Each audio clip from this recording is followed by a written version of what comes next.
அது வந்து கண்டிப்பா ஏற்றுக்கொள்ள முடியாது. பிரதானத்துவம் இந்த கூட்டத்துக்கு கூட்டப்பட்டது. ஏன் இவ்வளவு பெரிய ஒரு கன்ஃபியூஷன்? நான் ரொம்ப சிம்பிளான ஒரு பர்சன். அவருக்கு வேற எந்த விதமான ரைட்ஸும் கிடையாது.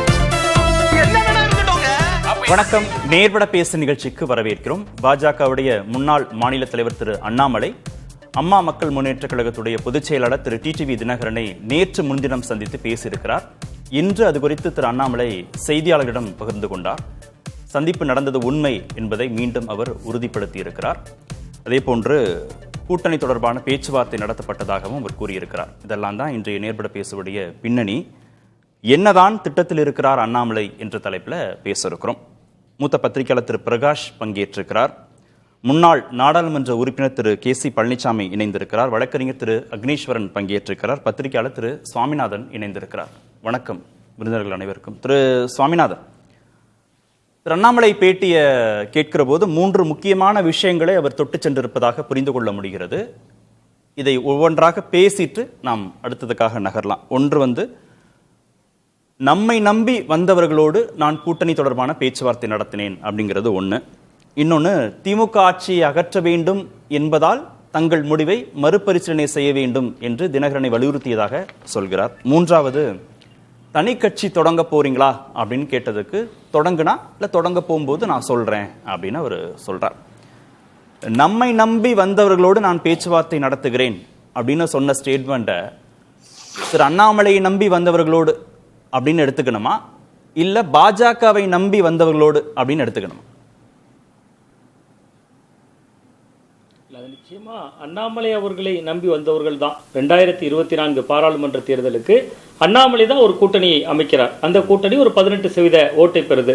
பாஜக தனித்தே அதுல ஒரு 11% ஓட்டையும் காட்டுறாங்க. அது அண்ணாமலையால் கட்டமைக்கப்பட்ட ஒரு கூட்டணி தான், அதுல எந்த சந்தேகமும் இல்லை.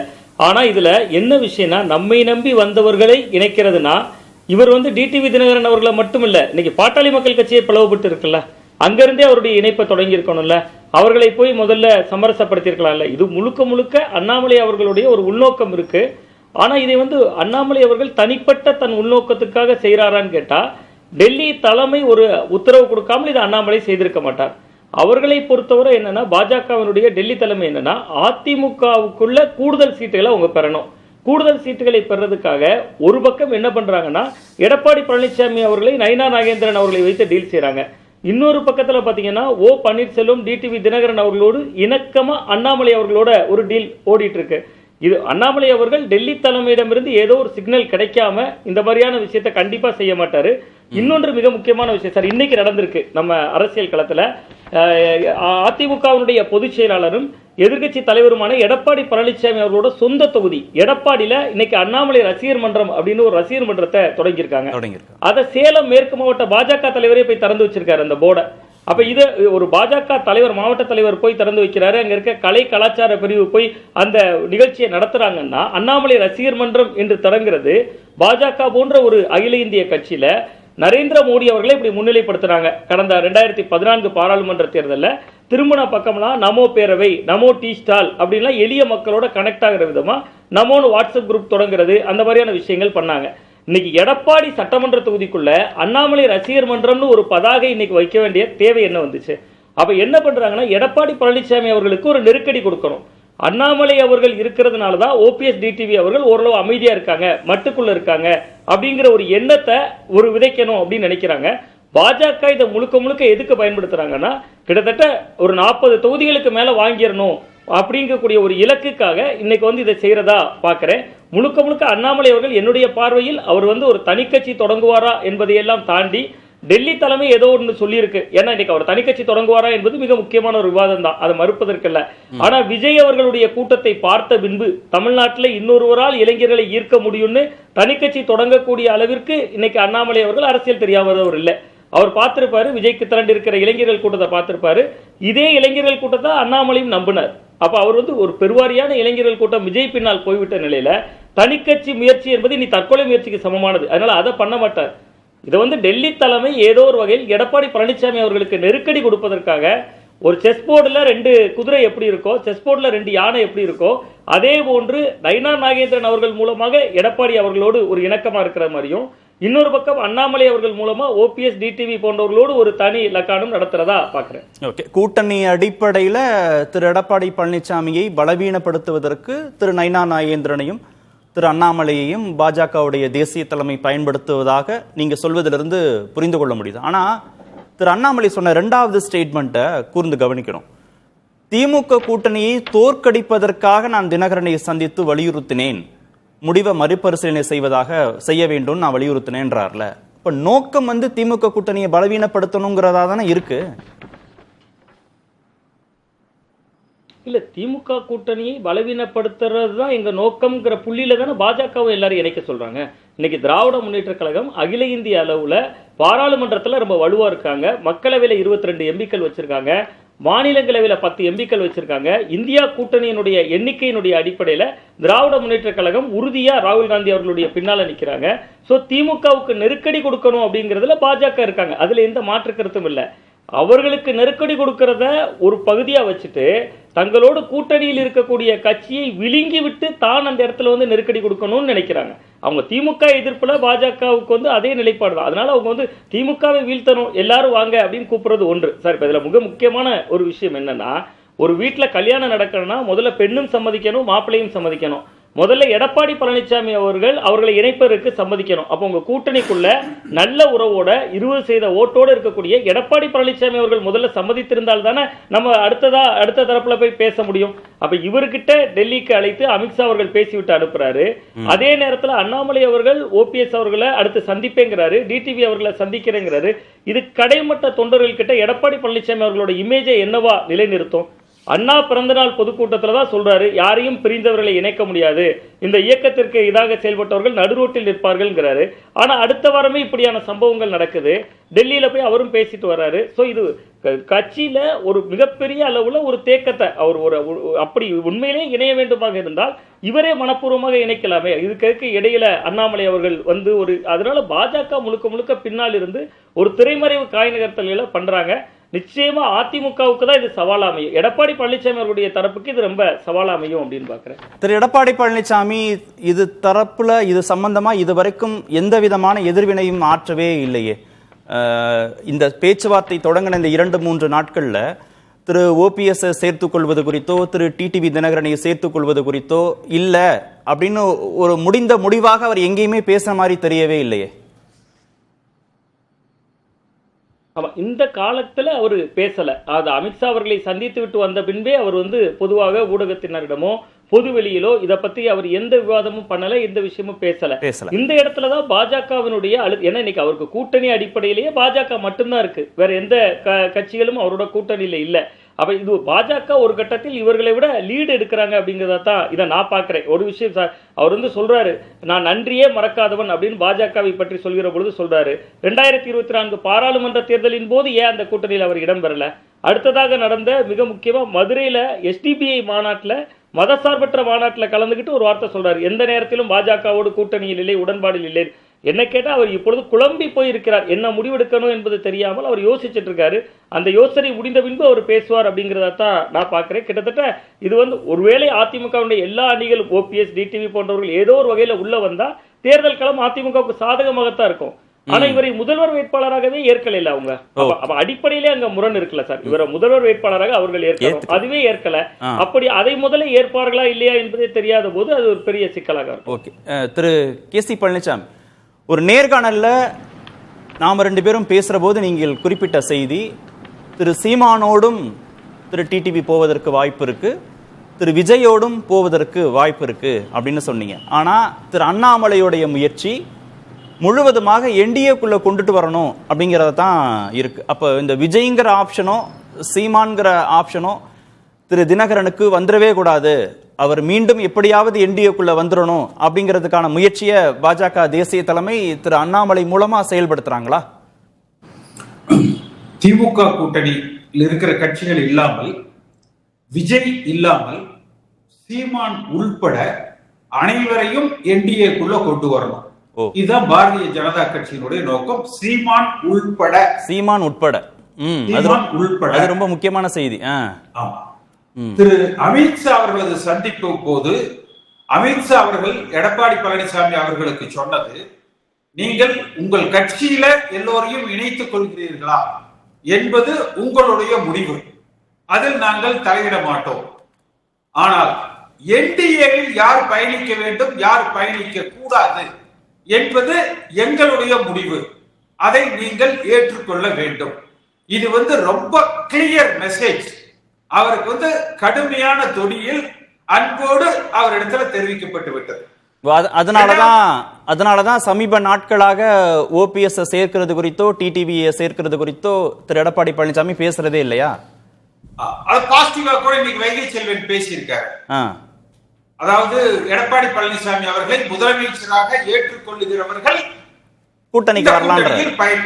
அதை நீங்க பார்க்கணும். ஆமா. அடுத்து டெல்லியினுடைய காய் நகர்த்தல்கள் எப்படின்னா, எடப்பாடி பழனிசாமி அவர்களோடு அமித்ஷா அவர்களது பேச்சுவார்த்தை, அதன் தொடர்ச்சியாக எடப்பாடி பழனிசாமி அவர்களை நயினார் நாகேந்திரன் சந்திக்கிறார், தினகரனை அண்ணாமலை சந்திக்கிறார்.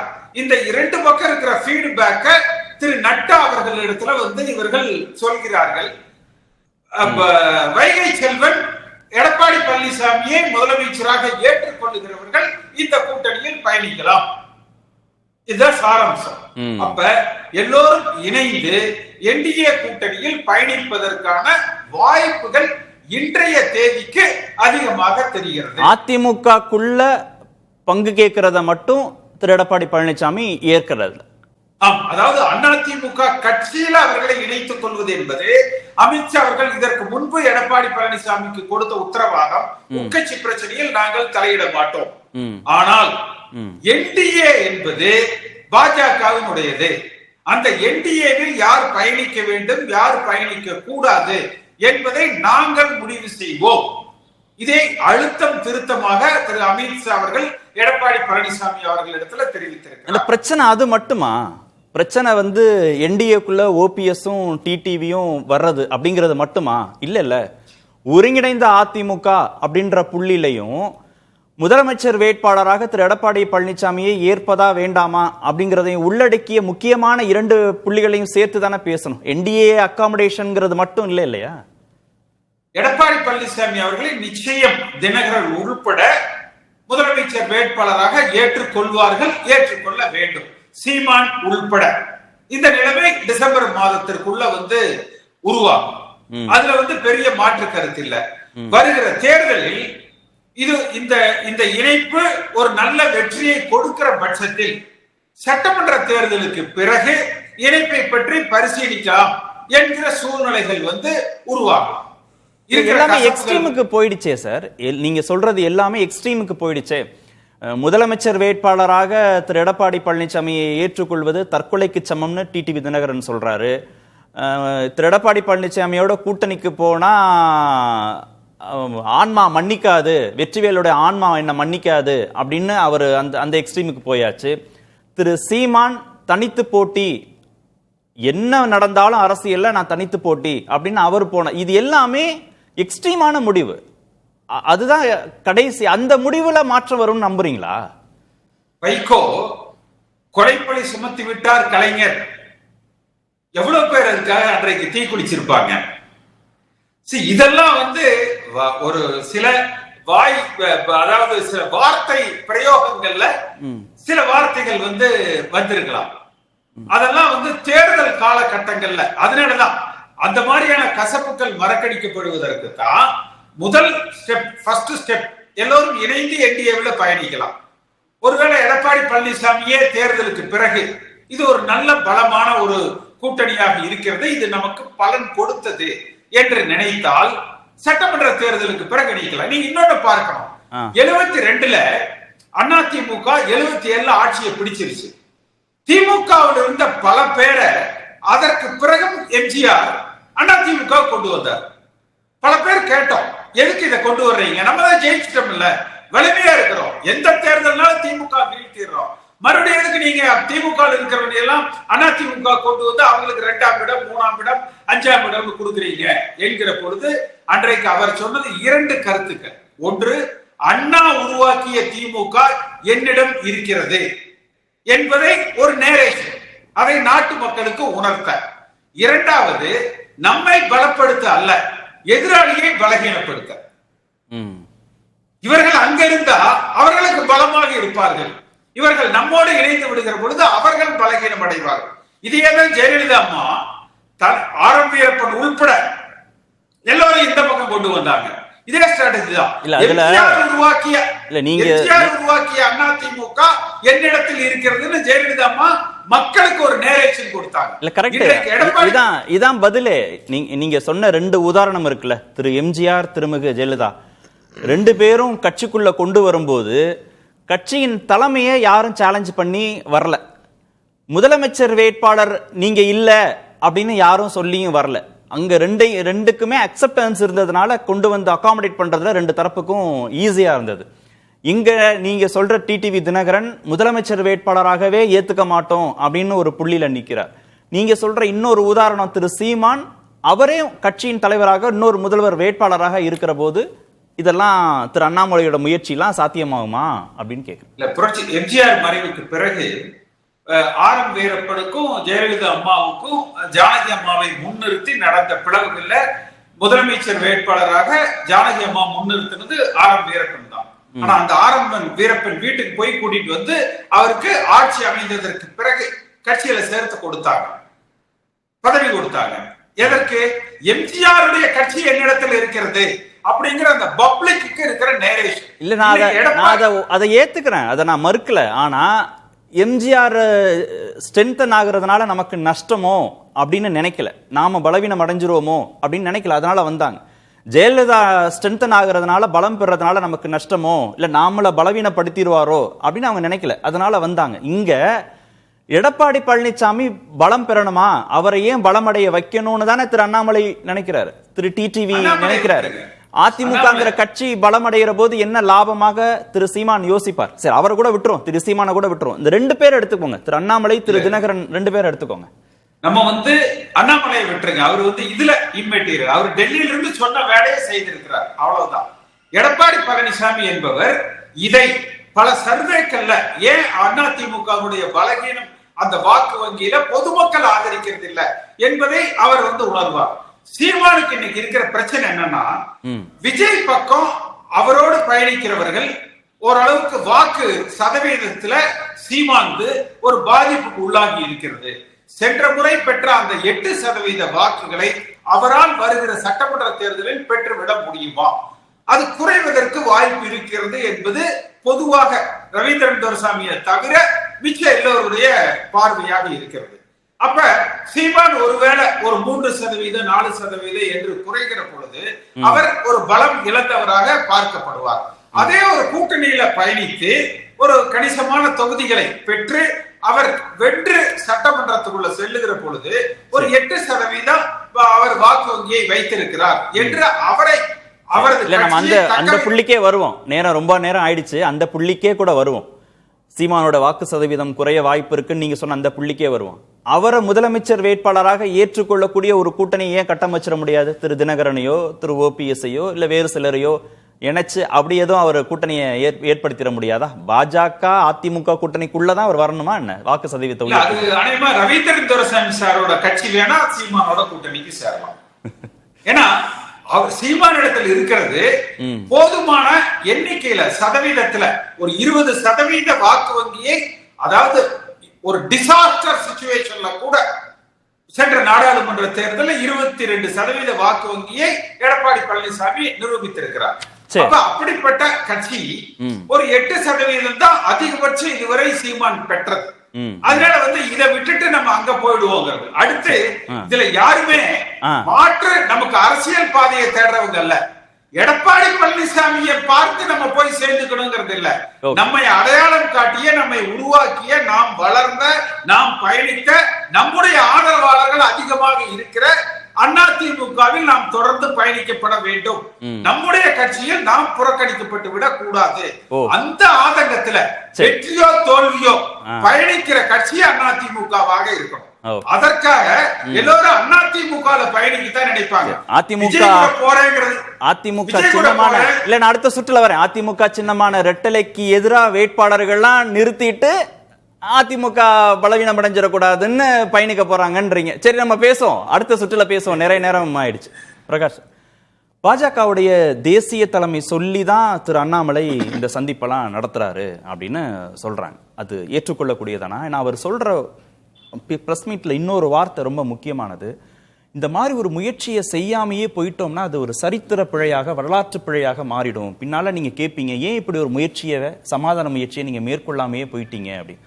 அப்போ அது ஒரு தலைமையுடைய ஒரு அங்கீகாரத்தோடு நடத்தப்பட்ட சந்திப்பாக தான் இதை பார்க்கணுமா சார்? இந்த மாதிரி சந்திப்பை நிகழ்த்துறதுக்கு அரவிந்த் மேனன் இருக்காரு, சுதாகர் ரெட்டி இருக்காங்க, அது இல்லாமல் நயினார் நாகேந்திரன் அவர் ஏற்கனவே சொல்லிட்டார், நான் இவங்க 2 பேரோடையும் பேசுவேன் அப்படின்ட்டு.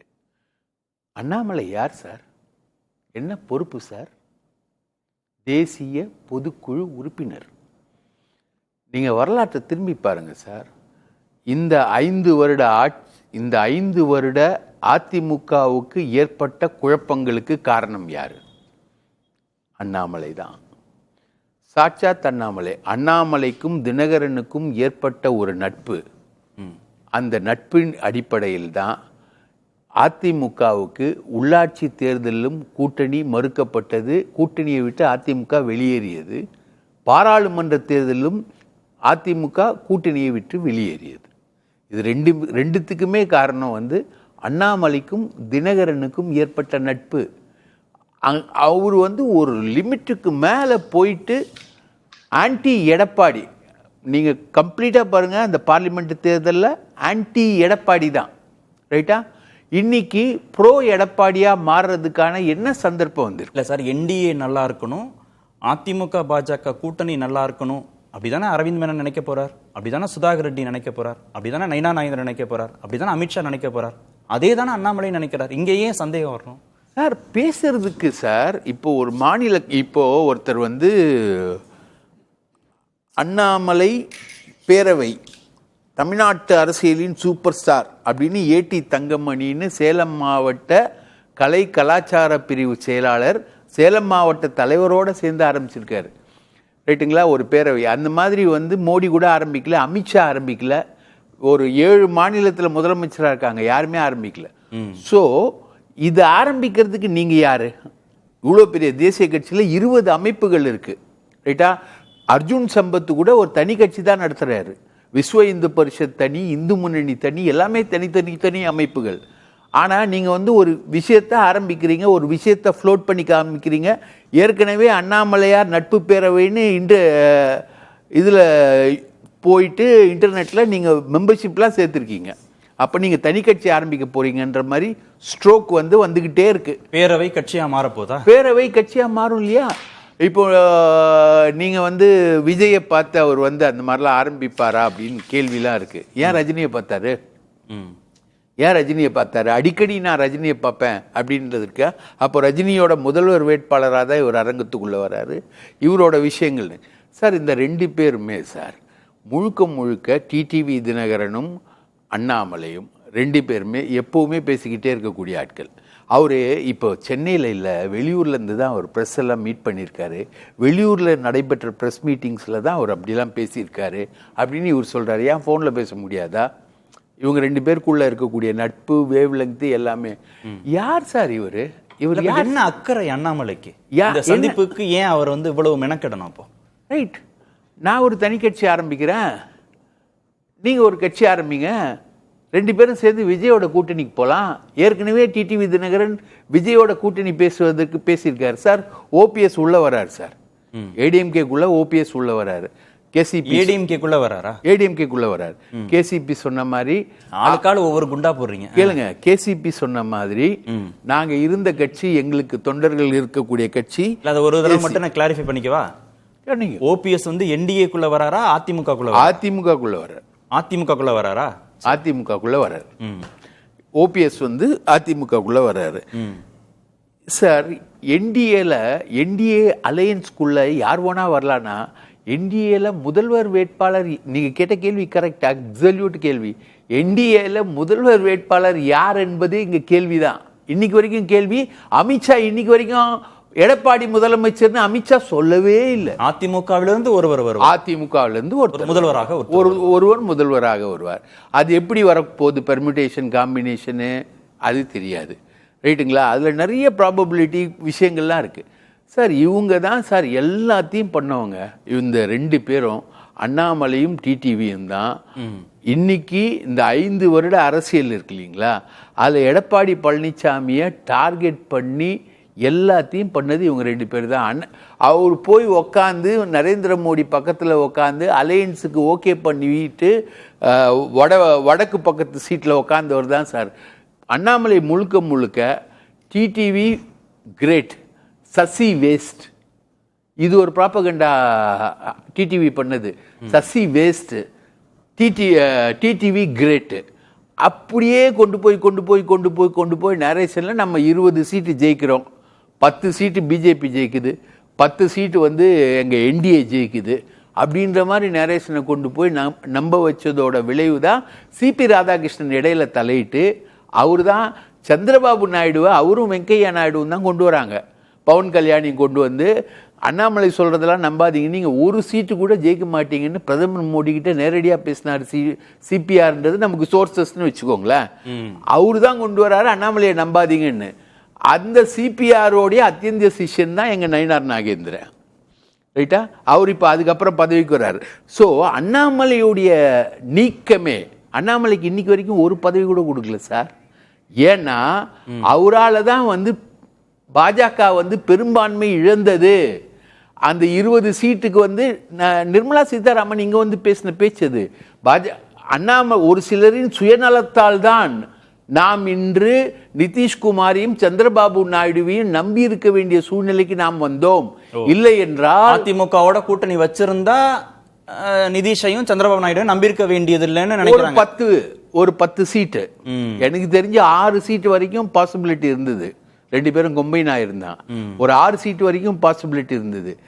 கூடவே நீங்க அன்னிலேருந்து இன்னைக்கு வரைக்கும் பார்த்தீங்கன்னா டிடிவி தினகரன் வந்து ஒரு 20 சீட்டை வந்து அதிமுகவை தோக்கடிச்சார் சட்டமன்ற தேர்தலில். இப்போ நடந்து முடிஞ்ச பாராளுமன்ற தேர்தலில் அந்த செக்மெண்ட்ஸில் எந்தெந்த செக்மெண்ட்டில் அவர் அந்த 20 தொகுதிகள் லிஸ்ட்டு 20-25 தொகுதிகள் லிஸ்ட்டில் அதில் எடப்பாடி முன்னேறி இருக்காரு. இப்போ ஓட் பர்சன்டேஜில் எடப்பாடி முன்னேறி இருக்காரு. இந்த முக்குளத்தோர் வாக்கு ரொம்ப மோசமாக போகுதுன்றது வந்து அந்த பார்லிமெண்ட் செக்மெண்ட்டுக்குள்ள இவங்க பிரச்சாரம் பண்ணது எல்லாமே பண்ணதெல்லாம் இருக்கட்டும். ஆனா அதெல்லாம் இன்னைக்கு வந்து அவருடைய பிரச்சார பயணத்துல அவர் ஓவர் கம் பண்ணியிருக்காரு. எல்லாரையும் இல்லாமலேயே ஜெயிக்க முடியுங்கிற நம்பிக்கை திரு எடப்பாடி பழனிசாமிக்கு இருக்கு. ஓபிஎஸ் வந்து அவங்க அட்மிட் பண்றாங்க. ஏன்னா ஓபிஎஸ் வந்து ஃபுல் ஸ்விங்ல நான் வந்து ஏடிஎம்கேக்குள்ள வரேன் அப்படின்றது அவர் வராரு. இன்னும் ஒரு வாரத்துக்குள்ள அவர் அட்மிட் ஆயிடுவார்னு எனக்கு கிடைக்கக்கூடிய சோர்சஸ். இன்னும் ஒரு வாரத்துக்குள்ள அவர் வந்து ஏடிஎம்கேக்குள்ள அட்மிட் ஆயிடுவார். ஆனா டிடிவி தினகரன் என்னைக்குமே அட்மிட் ஆக மாட்டார், ரைட்டா? அவர் வந்து எடப்பாடிக்கு மட்டும் இல்ல, சசிகலாவுக்கும் அவர் டேஞ்சரு, ரைட்டா? சசிகலா வேஸ்ட்னு சசிகலா மேல இவ்வளவு தொலைவுக்கு போனது ஒரு சம்பவம் கூட சொல்லுவாங்க, அது உண்மையான்னு தெரியாது.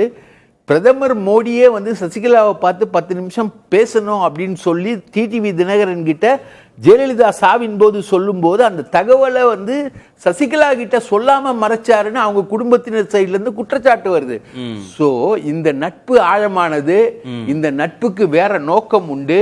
இவங்க இவ்வளோ நாள் வந்து டிடிவி தினகரன் பேசினது, எடப்பாடி நீ சிஎம்மா, உனக்கு எதிராக எப்படி நான் பேச வைக்கிறேன் பாக்குறியா அப்படின்னு பேச வச்சுதான் இன்னைக்கு கொழும்புக்கு போறதுக்கு முன்னாடி பேரவையும் ஆரம்பிச்சுட்டு போறாரு. திரு அக்னீஸ்வரன், திரு டிடிவி தினகரனை கூட்டணிக்குள்ள கொண்டுட்டு வருவீங்களா அப்படின்னு செய்தியாளர்கள் கேட்குறாங்க. அது காலம் முடிவு செய்யும் அப்படிங்கிறாரு திரு எடப்பாடி பழனிசாமி. ஓபிஎஸ்ஸை கொண்டு வருவீங்களா அப்படின்னு கேட்குறாங்க. இல்லை அது வந்து முடிஞ்சிருச்சு அப்படின்னு அவர் சொல்றார். அதுக்கான கதவு சாத்தப்பட்டது, காலம் முடிந்து விட்டது அப்படிங்கிறார். ஆனால் திரு பிரகாஷ் சொல்றாரு ஓபிஎஸ் இப்போ அதிமுகக்குள்ள வந்து அக்காமடேட் ஆகுறாரு, ஆனால் டிடிவி தினகரன் கூட்டணிக்குள் வருவதற்கான சாத்தியக்கூறுகள் இல்லை அப்படின்னு. அப்போ அந்த புள்ளியை நோக்கி திரு எடப்பாடி பழனிசாமி நகர்ந்துட்டாரா? அந்த சமரசத்திற்கு தயாராயிட்டாரா அவர்? இந்த கூட்டணியை ஆரம்பிச்சு வச்சு பேசுறது இந்திய நாட்டினுடைய உள்துறை அமைச்சர் தானே. அவர் என்ன கருத்து இன்றைக்கு சொல்லியிருக்கிறார்? சரி, அவரை கூட விடுங்க, ரொம்ப தூரம் டெல்லியில் இருக்கிறார். தமிழ்நாட்டில் பாரதிய ஜனதா கட்சியினுடைய தலைவர் திரு நயினார் நாகேந்திரன் இது சம்பந்தமாக என்ன கருத்தை சொல்லி கொஞ்ச நாள் முன்னாடி என்ன சொன்னார்னா, விரைவில் இபிஎஸ் ஓபிஎஸ் டிடிவி எல்லாரும் ஒரே மேடையில் இருப்பாங்கன்னு சொன்னார். ரைட். ஆனா இங்க இதே கொஞ்ச நாளைக்கு முன்னாடி தமிழ்நாட்டில் திரு எடப்பாடி பழனிசாமி அவர்களை முதலமைச்சர் ஆக்கி காட்டுவதே எங்கள் தலையாய பணி அப்படின்னு சொன்னது யாரு? திரு அண்ணாமலை. அவ்வளவுதான். அதுக்கு தானே மெனக்கெடுறாரு இப்போ. ஆகவே மெனக்கெடுறாருன்னா அது அவர் சொன்ன கூற்று. இப்போ அதுக்குதான் ஓபிஎஸ் போய் பார்க்க போறேன்றாரு, டிடிவியை பார்த்தாரு, அதுக்குதான் முயற்சிகள் எடுக்கிறாரு. அதான் அது தேசிய ஜனநாயக கட்சியினுடைய ஒரு சிறு முயற்சியாக பார்க்குறாங்க. ஆனால் அதிமுகவுக்கும் அதுக்கும் எந்த விதமான சம்பந்தமும் இல்லை. தனி பெரும்பான்மையுடன் அதிமுக ஆட்சி அமைக்கும் அப்படின்றது யதார்த்தமான உண்மை. அப்படிதான் நான் பார்க்கிறேன். என்டிஏக்குள்ள யார் வர்றாங்க வரலைங்கிறத பத்தி அதிமுக கவலைப்பட போறது இல்லைங்கிறீங்களா? இல்லை சார், 2024 என்டிஏல தானே இருந்தாங்க. 24 இல்லையே, 24 என்டிஏ கூட தானே இருந்தாங்க. யாரு? டிடிவி, ஓபிஎஸ் எல்லாம். ஆமா, அதே முயற்சியை இப்போ எடுக்கிறாங்க. அப்படிதான் நீங்க பார்க்கணும். அதை கொண்டு அதிமுகவுக்கு இதுக்கு என்ன முடிவு, அதை இவரை சேருங்க இவரை சேர்க்க வேணாம் அப்படின்ற சொல்லக்கூடிய அதிகாரம் அதிமுக கட்சிக்கு இல்லை என்பது எல்லாருக்குமே தெரியும். நீங்க என்டிஏல டிடிவியும் ஓபிஎஸும் சேர்வது குறித்து பேசுறீங்க. திரு ஓபிஎஸ் அதிமுகக்குள்ளே இன்னும் ஒரு வாரத்துக்குள்ள வந்துருவாருன்னு தானே திரு பிரகாஷ் சொல்றாரு. அதாவது ஒரு மனித இப்போ இது ஏற்கனவே பேசிய பத்திரிகையாளராக இருக்கட்டும், கேசிபியாக இருக்கட்டும், எல்லாரும் நீங்கள் தான் சொன்னீங்க, ஏன்னா ஒரு குண்டா போடுறீங்க அப்படின்னு. ஆனால் நக்கீரன் பிரகாஷ் சார் மட்டும் பேச்சு முழுவதும் குண்டு மலையாக பொழிந்து விட்டார். ஆகவே அது அவருடைய தனிச்சிறப்பு. அவர்களுக்கு சோர்ஸ் இருக்குது, புலனாய்வு பத்திரிகையில் இருக்கிறாங்க. சாதாரண பத்திரிகையாளரே பல குண்டுகள் வீசுகிற போது புலனாய்வு பத்திரிகையாளர் விடுவாரா என்ன? ஆகவே நாம் இப்போ எதிர்பார்க்க வேண்டியது அதிமுக தலைமையில் பாரதிய ஜனதா கூட்டணி, அதில் எந்த விதமான மாற்றமும் இல்லை. இதுல சிறு சிறு முயற்சிகள் நடக்குதா நடக்கலையா? நான் இன்னொன்று கேட்குறேன், நீங்க தனி கட்சி ஆரம்பிப்பீங்களா இல்லையா அப்படிங்கிறத பாரதிய ஜனதா கட்சிக்குள்ள இருந்து இருக்கிற அவர்கிட்ட தான் பதில் சொல்லணும். அவரே இன்னும் சொல்லல. யூகங்களின் அடிப்படையில. இன்னொன்னு ரசிகர் மண்டம் அப்படின்றாங்க. எத்தனை படத்துல நடிச்சாங்க? ரசிகர் மன்றம் யாருக்கு வைப்பாங்க? அவருக்கு அவரால் தானே வாக்கு சதவீதம் உயர்த்தப்பட்டதாக பாஜக தரப்புல சொல்றாங்க. என்டிஏ வாக்கு சதவீதம் அவரால் உயர்த்தப்பட்டதா தானே சொல்றாங்க. அவரால் தானே பாஜக இந்த சமீப நாட்கள்ல வலிமை பெற்றிருப்பதாக நான் அதை மறுக்கவே இல்லை. நான் அதை குறைச்சு மதிப்பிடல. அமித்ஷா சொல்றாருல, அதிமுக 21%, நாங்க 18%, 21, 18, 39 ஒரு கணக்கு சொன்னார்ல, சமீபத்தில் சொன்னார். அந்த 18ங்கிற நம்பரை கொண்டு வந்தது யாரு தமிழ்நாட்டுல? அதுக்கு முன்னாடியே தமிழ் வந்திருக்கு. 18% வாங்கி இருக்கு. பொன் ராதாகிருஷ்ணன் அவர்கள் நாகர்கோவில்ல ஜெயிச்சிருக்கு. ஆனா இப்ப சொல்ற அந்த 18% யாரு பொறுப்பாளர்? இப்ப என்டிஏவாக யாரு கொண்டு வந்து சேர்த்தா? அண்ணாமலை தான் கொண்டு வந்து அந்த நம்பரை சேர்த்தார். எப்படி பாருங்களேன், ஒரே தடவை மாவை வாங்கிட்டு அது இட்லி பல தடவை சுடுவீங்க, தோசை பல தடவை சுட்டுட்டே பார்த்தா புளிச்சு போயிடும். மாண்புமிகு எதிர்க்கட்சி தலைவர் தெளிவாக சொல்லிட்டார், ஐயா 2014 இதுதான், 2024 இதுதான். அன்றைக்கு கட்சிகள் எத்தனை, இன்றைக்கு கட்சிகள் எத்தனை? அன்றைக்கு நீங்கள் 270, 82, அடுத்து 303, அடுத்து 400 என்றெல்லாம் சொன்னார்கள். இன்றைக்கு எங்கே இருக்கிறோம்? அரசியலில் ஜோதிடம்லாம் பார்க்க முடியாது சார். அது வான சாஸ்திரம் கிடையாது அரசியல்ல. தலையெழுத்து அப்படின்னு சொல்லுவாங்க. தலையில யாரும் எழுதவும் முடியாது, தலையில எழுதுனதை பார்க்கவும் முடியாது. நிரந்தர எதிரியும் இல்லைன்னு தானே திரு அண்ணாமலையே சொல்றாரு. அதே மாதிரி நிரந்தர கட்சியும் இல்லை. எழுதி வச்சுக்கிறீங்களா? அப்புறம் ஏன் தனி கட்சி ஆரம்பிக்க போறீங்க? அப்ப என்ன கொள்கை? அது உறுதியாக பாத்தீங்களா? அப்ப அதத்தான் சொன்னேன், உங்களுக்கு தேவையான போது அவர் தனி வியூகம் அமைப்பாரோ அப்படின்னு ஒரு குண்டை தூக்கி போடுறீங்க. அப்படி ஏன் தனி கட்சி ஆரம்பிக்க போறீங்கன்னா அது இன்னும் நிரந்தரம் இல்லையே. தனி கட்சி தொடங்குவது குறித்து அவர் உத்தரவாதமா பேச வேண்டிய அவசியமே இல்ல. ஒரு தேசிய கட்சியில நீங்க இந்த பக்கமும் கிரெடிட் எடுத்தீங்க, நாங்க லோனும் நிறைய வாங்கிக்குறோம், வட்டியும் கம்மியா கட்டும்னா வீடு தான் ஜப்தி ஆகும். இல்ல தனி கட்சி, ஆகவே தேசிய கட்சியில் இருந்து கட்சி தொடங்குவது குறித்து அவர் உத்தரவாதமா சொல்லல. ஆனா என்டிஏவை பலப்படுத்தணும்னா இவங்கெல்லாம் தேவை, அதனால தமிழ்நாடு முழுக்க அரசியலை மட்டுமே நம்ம மையப்படுத்தி பேசுகிறோம். நிறைய அரசியல் அறிவிகளை நம்ம இளமையிலிருந்து முதுமை வரைக்கும் கத்துக் கொடுத்துட்டோம். ஆனால் தமிழ்நாட்டில் நடப்பு அரசாங்கத்தினுடைய பிரச்சனைகளை பேசுவது யார்? கிட்னி திருட்டு உச்சநீதிமன்றம் வரைக்கும் இந்த அரசு போகிறதே. ஆனால் அது தென்மண்டல ஐஜி, அது சம்பந்தமாக பேசுவது யார்? மணல் கொள்ளை பேசுவது யார்? சிவகாசி பட்டாசு மக்களுக்கு இன்னும் சொன்னதை செய்யல, பேசுவது யார்? எடப்பாடி பழனிசாமி அவர்கள் மட்டும்தான் பேசுகிறார்கள். அப்போ கல அரசியல்ல நீ என்ன வேணாலும் பேசிக்கோங்க, 24 மணி நேரம் 365 நாளும் நீங்கள் பேசுங்கள். ஆனால் ஆக்கப்பூர்வமான அரசியலை செய்வது திமுகவும் அதிமுகவும். அதனாலதான் எதிர்க்கட்சி ஆளுங்கட்சியா இருக்குது. இது 2026 அப்படியே மாறும். திரு கே.சி. பழனிசாமி, 2021 சட்டமன்ற தேர்தல் இருந்த மாதிரி இப்ப இல்ல 24 நாடாளுமன்ற தேர்தல் மாதிரி கூட இப்ப இல்ல. சமீபத்திய பிரச்சாரம் மூலமாக டெல்டா பகுதியில முக்குளத்தோர் சமூக வாக்குகள் விகிதத்தை திரு எடப்பாடி பழனிசாமி கூட்டி இருக்கிறார் அப்படின்னு திரு பிரகாஷ் சொல்றாருல. அதுக்கப்புறம் ஏன் டிடிவியை உள்ள கொண்டு வரணும், அதுக்கப்புறம் ஏன் ஓபிஎஸ் கொண்டு வரணும்ன்ற ஒரு தேவை வருது? அவங்களா இல்லாம ஜெயிக்க முடியுன்ற நம்பிக்கை வந்துடுச்சுல திரு இபிஎஸ்க்கு.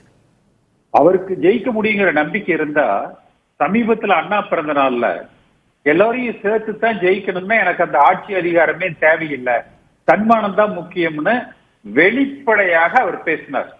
பிரகாஷ் சார் சொன்னது பிரகாஷ் சாருடைய அனுமானம். ஆனா நான் சொல்றது எடப்பாடி பழனிசாமி தன் வாயால் உதிர்த்த முத்துக்கள். எனக்கு ஆட்சி அதிகாரம் முக்கியம் இல்லை, தன்மானம் தான் முக்கியம், இவர்களை சேர்த்த மாட்டேன் சொன்னது யாரு? 15 ஒரு வாரத்துக்கு முன்னாடி செப்டம்பர் 15ஆம் தேதி. ஒண்ணு. ரெண்டாவது, அவருடைய பிரச்சாரம் பாத்தீங்கன்னா இன்னைக்கு கூட குன்னூர்ல பேசியிருக்காரு. அரசாங்கத்துல நான் வந்தா இந்த திட்டங்களை நிறைவேற்றுவேன் என்று அவர் சொல்கிறார். ஆனா ஒரு அரசியல் பிரச்சாரம், தேர்தல் கால பிரச்சாரம் எப்படி இருக்கணும்னா, நீலகிரி மாவட்டத்தில் இந்த ராஜா முன்னாள் மத்திய அமைச்சர் என்ன செய்து விட்டார், அதுதான் அதிமுக தொண்டன் எதிர்பார்க்கிறது. மதுரையில ஜெயலலிதா அம்மா ரவுடிகள் ராஜ்யத்தை அழகிரி உள்பட அப்படின்னு ஆரம்பிச்சாங்க, அது அங்க வெற்றியை கொடுத்தது. மதுரைக்கே வர முடியாதுன்னு சவால் விட்டாங்க, அங்க கூட்டம் போட்டாங்க. அதே போலதான் கோவையில. இதுதான் அரசியல். எடப்பாடி பழனிசாமி அவர்களது பேச்சுக்கள்ல அரசியல் சுத்தமா இல்ல.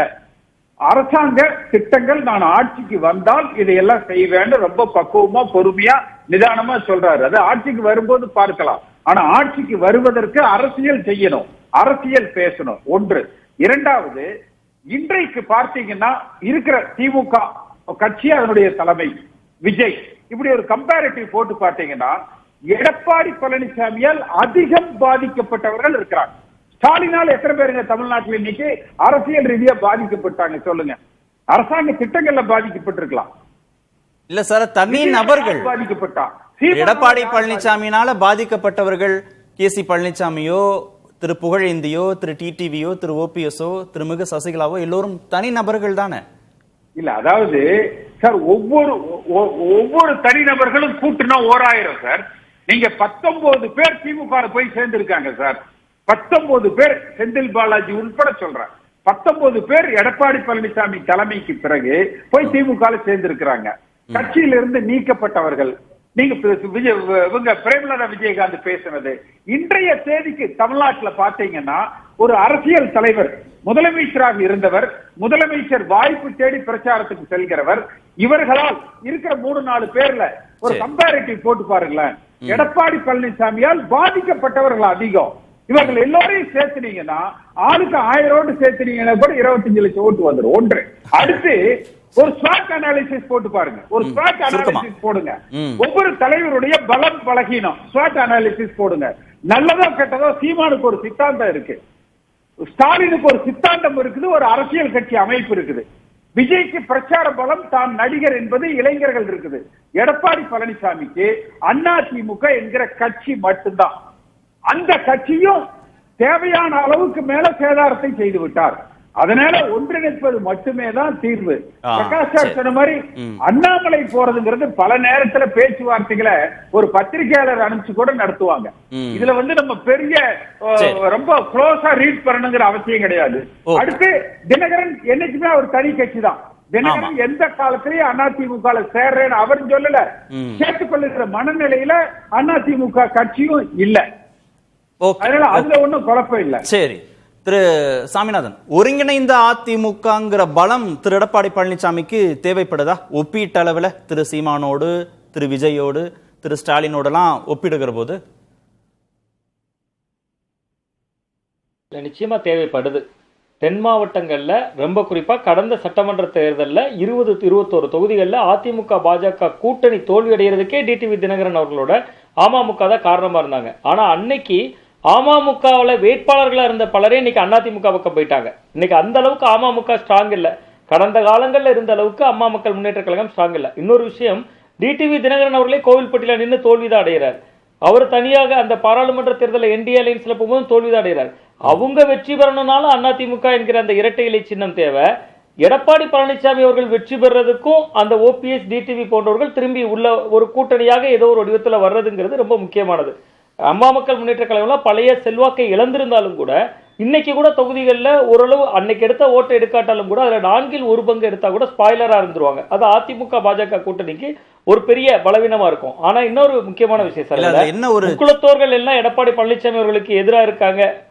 அதுல என்னன்னா, ஓபிஎஸ் டிடிவி மூலமாக பலம் பெறுவதை திரு எடப்பாடி பழனிசாமி விரும்பல. திரு எடப்பாடி பழனிசாமி மூலமாக பலம் பெறுவதை திரு ஓபிஎஸும் திரு டிடிவியும் விரும்பல. அப்படி ஒரு இடத்துக்கு தானே வந்துருச்சாங்க எல்லாரும். ஆமா, நிச்சயமா அந்த புள்ளியில தான் நிக்கிறாங்க. அதுதான் அங்க பிரச்சனையே. அப்படி ஒருவேளை ஒருவருக்கொருவர் அனுசரிக்கக்கூடிய தன்மை இருந்துச்சுன்னா தென் மாவட்டங்களும் டெல்டா மாவட்டங்கள்லயும் நல்ல ஒரு தாக்கத்தை ஏற்படுத்த முடியும். ஆனா நீங்க ஒரே ஒரு சின்ன விஷயம் என்னன்னா சார், கடந்து முடிந்த சட்டமன்ற தேர்தலிலேயே தென் மாவட்டங்கள்ல 18 தொகுதிகள்ல அதிமுக ஜெயிச்சிருந்தாங்க. அதுல 12 பேர் முக்குளத்தோர். டெல்டா பெல்ட்ல ஜெயிச்சதே 4 தொகுதி தான். அந்த 4 பேருமே முக்குளத்தோர். அப்ப வலுவான வேட்பாளர்கள் இவர்கள் விடுறப்ப அது அந்த முக்குளத்தோர்கள் வெற்றி பெறவும் செய்யறாங்க. அது அதிமுக அந்த ஓபிஎஸ் டிடிவி என்கிற பிரிவுகளை எல்லாம் கடந்து அதிமுக சின்னத்துக்கு ஒரு வேல்யூவும் அந்த வேட்பாளரை பொறுத்த ஒரு வேல்யூவும் கூடிருது. இப்ப எடப்பாடி பழனிசாமி அவர்கள் அப்படித்தான் யூகிக்க வாய்ப்பு இருக்கு. இப்ப 18 தொகுதி தென் மாவட்டத்துல ஜெயிச்சோம், 12 பேர் முக்குளத்தோர் தானே, டெல்டால ஜெயிச்ச 4 பேருமே முக்குளத்தோர் தானே, அப்படி வலுவான வேட்பாளர்களை விடுவோம். அவர்களால் ஓபிஎஸ் டிடிவி மீறி அந்த அதே சமூகத்திலிருந்து வேட்பாளர்கள் விட்டா அது எதிர்கொள்ள முடியும் அவர் நினைக்கிறார். ஒன்று. இன்னொன்று, அவர் பாரத ரத்னா விருது கேட்கிறார். பசுமன் முத்துராமலிங்க தேவரையா அவர்களுக்கு ஒரு பாரத ரத்னா விருதை கொடுங்கன்னு கேட்கிறார். அந்த அரசியலை பண்றாரு. ஓபிஎஸ் டிடிவிக்கு மாற்றா நயினா நாகேந்திரன் தனக்கு இருப்பாரு அப்படின்னு அவர் நம்புறாரு. நயினா நாகேந்திரன் அவர்கள் மூலமா தென் மாவட்டத்திலையும் டெல்டா பெல்ட்லயும் முக்குளத்தோர் ஓட்டை ஒருங்கிணைக்க முடியும்னு நம்புறாரு எடப்பாடி பழனிசாமி அவர்கள். பட் ஆனா இது எல்லாமே ஓபிஎஸ் டிடிவி போன்றவர்கள் ஸ்பாய்லராக இருப்பாங்க. அது எடப்பாடி பழனிசாமி அவர்கள் என்னதான் நம்பினாலும் கூட அவர்கள் இருக்கக்கூடிய என்ன நடக்க போறது சட்டமன்ற தேர்தல் சார். தென்காசியில நீங்க ஒரு உதாரணத்துக்கு எடுத்துக்கிட்டீங்கன்னா வெறும் 360-400 ஓட்டுல தான் தோத்து போனாங்க அதிமுக. ஆனா நீங்க பாத்தீங்கன்னா அந்த தொகுதியில அமமுக 9,900 ஓட்டு எடுத்தாங்க. அதுல 10/1 இப்ப எடுத்தா கூட ஸ்பாய்லரா இருப்பாங்க. அதை எப்படி எதிர்கொள்ள போகிறாங்கிறது உண்மையிலே அதிமுகவுக்கு ஒரு கஷ்டம். பிரகாஷ், நீங்க இந்த பிரச்சாரத்திற்கு அப்புறம் எங்கெல்லாம் பலவீனமா இருந்தாங்களோ அங்கெல்லாம் திரு எடப்பாடி பழனிசாமிக்கு செல்வாக்கு கூடியிருக்குன்னு நீங்க சொன்னீங்க. ஆனா தினகரனும் ஓபிஎஸும் இல்லாத நிலையிலையும் அந்த கேப்பை அவர் நிரப்பிட முடியுமா, சரி கட்டிட முடியுமா? அதான் நான் சொல்லிட்டேன் sir, OPS is on cards, அதை கொண்டு வந்துருவாங்க. தினகரன் எனக்கு பயங்கர சந்தேகம் வரமாட்டாரு. ஆனா இந்த சட்டமன்ற தேர்தலுக்கும் போன பாராளுமன்ற தேர்தலுக்கும் என்ன வித்தியாசம்னா, பிஜேபி அண்ணாமலையை சைலண்ட் ஆக்கிருச்சு. அண்ணாமலைன்ற ஸ்பாயில் ஃபோர்ஸ் இருக்கு இல்லையா, அந்த ஃபோர்ஸ் சைலண்ட் ஆயிடுச்சு. 2. அதை விட எல்லாத்தையும் விட இந்த சட்டமன்ற தேர்தலில் முக்கியமான பிரச்சனை இப்போ கேசிபி அண்ணன் கூட சொன்னார், விஜய்க்கு ஒரு இது இருக்குன்னு. விஜய்க்கு என்ன சித்தாந்தம் இருக்கு, என்ன கொள்கை இருக்கு விஜய்க்கு? பிரச்சார பலம்னாரு. அதான் பலம். ஓகே, சீமானுக்கு சித்தாந்த நடிகர், திரு விஜய்க்கு பிரச்சார பலம் இருக்கு. விஜய்க்கான சித்தாந்தம் கொள்கையெல்லாம் கிடையாது, அதை நான் மைனஸ் பண்ணிடுறேன். 3வது, இந்த விஜய் தான் இந்த தேர்தலில் ஸ்பாய்லர். அண்ணா ஓபிஎஸ்ஓ டிடிவியோ ஸ்பாய்லர் கிடையாது, அவங்க லிட்டில் ஸ்பாய்லர், சின்ன பூச்சிகள். யாருக்கு? நீ எடப்பாடி பழனிசாமிக்கு. ஓபிஎஸ் அப்கோர்ஸ் உள்ள வந்துருவாரு, டிடிவி ஒரு சின்ன ஸ்பாய்லர், ரைட்டுங்களா? அது சசிகலாவே அது பார்த்துக்கணும்னு நினைக்கிறேன். ஆனா சின்ன ஸ்பாய்லர். ஆனா உண்மையான ஸ்பாய்லர் அதிமுகவுக்கும் ஸ்பாய்லரு, திமுகவுக்கும் ஸ்பாய்லர் நடிகர் விஜய்.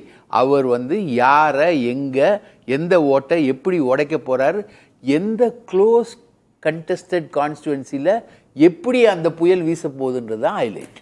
அக்னேஸ்வரன், வழக்கமா ஒரு தேர்தல் ஆளுங்கட்சியை ஆட்சியை விட்டு அகற்றணும், தாம் ஆட்சி பொறுப்புக்கு வரணும் அப்படின்ற அடிப்படையில் தான் நடத்தவும் எதிர்கொள்வார்கள். ஆனால் இந்த தேர்தலில் திரு எடப்பாடி பழனிசாமியை யாரெல்லாம் பலவீனப்படுத்த போகிறாங்க, அவரை பலவீனப்படுத்துறதுல இருக்கக்கூடிய அரசியல் அப்படின்னு தான் எல்லா காய் நகர்த்தல்களும் நடந்துட்டு இருக்கு, எல்லா விதமான விவாதங்களும் நடந்துட்டு இருக்கு. அதுதான் பேசுபொருளாக மாறிடுச்சு. அரசியல் பாமரனாகவே இருக்கணும் அப்படின்னு தான் நான் விரும்புகிறேன். ஆனால் ஒரு தமிழ்நாட்டுக்குள்ள ஒரு உள்கட்சி விஷயத்தை அந்த உள்கட்சி பார்த்துக்கிறோம் அப்படின்னு நம்ம நினைக்கிறோமா, அல்லது அது சரி செய்து இந்த நாட்டிற்கு திமுக ஆட்சி அகற்றுவதற்கு பலம் பெற வேண்டும் என்று நாம் திரும்ப திரும்ப அதுக்குள்ளே போகிறோமா, அல்லது நான் எங்களை சேர்த்துக்கங்க அப்படின்னு சொல்றவங்கலாம் இருக்கிறாங்களா, அல்லது நாங்க பாருங்க அதிமுகவை நாங்கள் வென்று காட்டி விட்டோம் அப்படின்னு யாராவது சொல்றாங்களா? எல்லாம் பேச்சுக்களாகவே இருந்தால் அதிமுகவின் பொதுச் செயலாளர் செயல்பட்டு கொண்டே இருக்கிறார். அதனால் இவர்கள் பேச்சு புஸ்வானமாகவே போகிறது என்பதுதான் நான் பார்க்கிறேன். அது எல்லோருக்கும் பொருந்தும். தன்னஞ்சரிவது பொய்யேற்க அது மாதிரி தான். நாம என்ன நினைக்கிறோம்? நாம தீயா இருக்குன்னு நினைக்கிறோமா, வடுவா இருக்குன்னு நினைக்கிறோமா, இல்ல தீப்புண்ணா இருக்குன்னு நினைக்கிறோமா, இல்ல பேச்சுக்களாலே ஒருத்தவங்களை இது பண்ணணுமா? பேசுகிற போது ஒப்பிட்டு பேசும்போது அண்ணன் சொல்றாரு இவருக்கு அந்த பலம் இவருக்கு இந்த பலம். கரெக்ட். கட்சி யாரிடம் இருக்கிறது? ரெண்டு. ஆகவே இப்படி நீங்கள் பேசி பேசி பேசி அவருக்கு மீண்டும் மீண்டும் அதிக தொல்லைகளை கொடுப்பதனால் ஒன்னும் நடக்க போறதில்லை. ஒன்னு வென்று காட்டுங்கள் அல்லது பேச்சை நிறுத்துங்கள். ரெண்டே ரெண்டு தான். அவர் வென்று காட்டுகிறார், செயல்படுகிறார், எல்லாவற்றிலும் முதிர்ச்சியாகவும் பொறுமையாகவும் போகிறார். அப்படிதான். அது நான் எடப்பாடி பழனிசாமி ஆதரிக்க வேண்டும் என்பதற்காக இல்ல. அதிமுக இல்லை என்றால் நீங்கள் 4 பேருமே இல்லை. ஆனால் அந்த அதிமுக இன்னைக்கு எடப்பாடி இருக்குதே, அது போக கூடாதுன்னு நினைக்கிறீங்க பாத்தீங்களா? அதுதான் உங்களுடைய பலவீனம். ஓகே, சொல்லுங்க சார் சுருக்கமா. கேசிபி இல்ல, எடப்பாடி பழனிசாமி 26ல வெற்றி காட்டினா பேச்சை நிறுத்திக்கலாம். நீங்க திமுகவோட சேருங்க, பாஜக காரங்க தூண்டி விடுங்க, எல்லா வேலையும் நீங்க செய்யுங்க. ஆனா எடப்பாடி ஜெயிச்சிட கூடாது. ஆனால் மத்த ஆளுங்களும் ஜெயிக்கலாம். என்னது இது? அடைத்து விட கூடாது. தேர்தலில் வராமல் தேர்தலில் நிற்காதவர்களை எல்லாம் முன்னாள் முதலமைச்சர் ஒப்பிடுவது அரசியல்ல சரியா சார்? 26ல இபிஎஸ் ஜெயிச்சா அப்ப இவங்க நோக்கம் என்னன்னா திரும்பவும் திமுக வரணும், பல பேர் கிட்னியை திருடணும். இதுதான் உங்க ஆசை. நன்றி. நிகழ்ச்சியில் பங்கேற்ற ரைட், ஓகே.